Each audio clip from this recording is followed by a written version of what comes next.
ഇന്നത്തെ എൻ്റെ റെസിപ്പി നല്ലൊരു മത്തങ്ങ പയർ എരിശ്ശേരിയാണ്. അപ്പം നമുക്ക് നോക്കിയാൽ ഈ മത്തങ്ങ പയർ എരിശ്ശേരി ഇങ്ങനെ തയ്യാറാക്കുന്നത് നമുക്ക് ഓണത്തിന് തയ്യാറാക്കാൻ പറ്റിയ നല്ലൊരു എരിശ്ശേരിയാണ്. അപ്പം നമുക്ക് വീഡിയോയിലോട്ട് പോകാം. ഞാൻ അതിനിടെ ഒരു കുക്കർ എടുത്ത് അതിലേക്ക് ഞാൻ വൻപയർ ഞാൻ വെള്ളത്തിലിട്ട് കുതിർത്തെടുത്തതാണ് ഇതിലേക്ക് ചേർത്ത് കൊടുക്കുന്നുണ്ട്.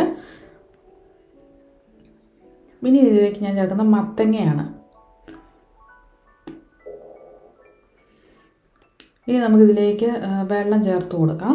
മത്തങ്ങ ഞാൻ ഒരു മത്തങ്ങയുടെ പകുതി ഭാഗമാണ് എടുത്തിരുന്നത്. പിന്നെ പയർ ഒരു കപ്പും. പിന്നെ നമുക്ക് വെള്ളം കൂടെ ചേർത്ത് കൊടുക്കാം.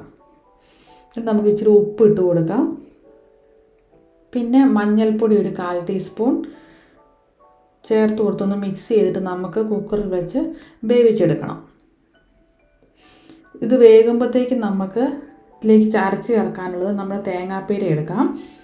ഞാനിവിടെ ഒരു 1/4 കപ്പ് തേങ്ങാപ്പീര എടുത്തിട്ടുണ്ട്. ഒരു വെളുത്തുള്ളിയും 2 പച്ചമുളകും പിന്നെ ഒരു 1/4 ടീസ്പൂൺ നമ്മുടെ ജീരകവും ചെറിയ ജീരകം പിന്നെ നമ്മുടെ മഞ്ഞൾപ്പൊടി ഇതും കൂടെ നമുക്ക് ഒരു 1/4 ടീസ്പൂൺ മഞ്ഞൾപ്പൊടിയും കൂടി ഇട്ട് നമുക്കിതൊന്ന് അരച്ചെടുക്കണം. ഞാനിവിടെ ഇത് അരച്ചെടുത്തിട്ടുണ്ട്. ഒരു കുറച്ച് വെള്ളം ചേർത്താണ് ഞാൻ അരച്ചെടുത്തത്. ഇനി നമുക്ക് നമ്മുടെ മത്തങ്ങയും പയറും കൂടെ വെന്തോന്ന് നമുക്ക് നോക്കാം.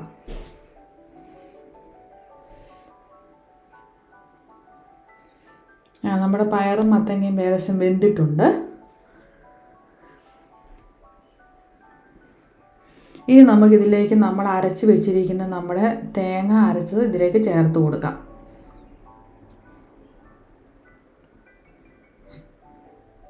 ഇനി നമുക്കിതൊന്ന് തിളപ്പിച്ചെടുക്കണം.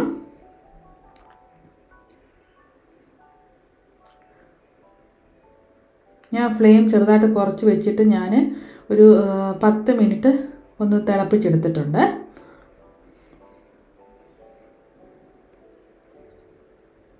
എനിക്ക് ഇച്ചിരി കുറുകിയിട്ടുണ്ട്. അപ്പം നമ്മൾ കറി ഏകദേശം റെഡിയായി. ഇനി നമുക്കിതിലേക്ക് താളിച്ചൊഴിക്കണം.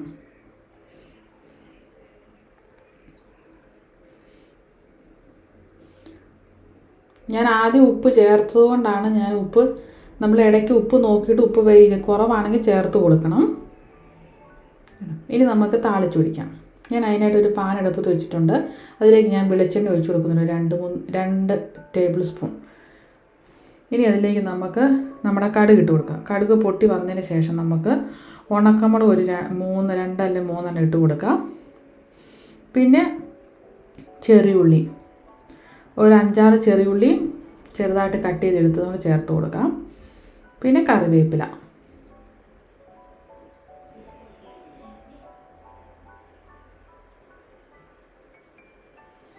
ഇനി നമുക്ക് ഇത് ഒരു ലൈറ്റ് ഗോൾഡൻ ബ്രൗൺ കളർ ആയി കഴിയുമ്പോഴത്തേക്കും നമുക്കിതിലേക്ക് കുറച്ച് തേങ്ങാപ്പീര ചേർത്ത് കൊടുക്കാം.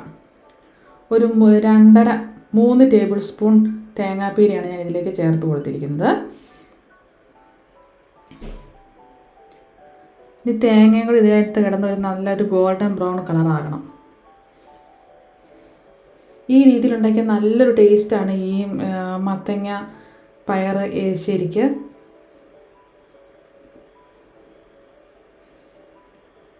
നമുക്കിപ്പോൾ ഏകദേശം ഒരു ഗോൾഡൻ ബ്രൗൺ കളറായി വരുന്നുണ്ട്. നോക്കി നന്നായിട്ടായിട്ടുണ്ട്. ഇനി നമുക്ക് നമ്മുടെ കറിയിലേക്ക് ഇത് ചേർത്ത് കൊടുക്കാം.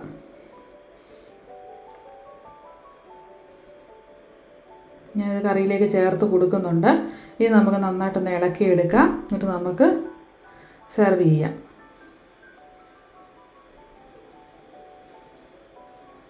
അപ്പോൾ നിങ്ങൾക്ക് എല്ലാവർക്കും എൻ്റെ ഈ മത്തങ്ങ എരിശ്ശേരി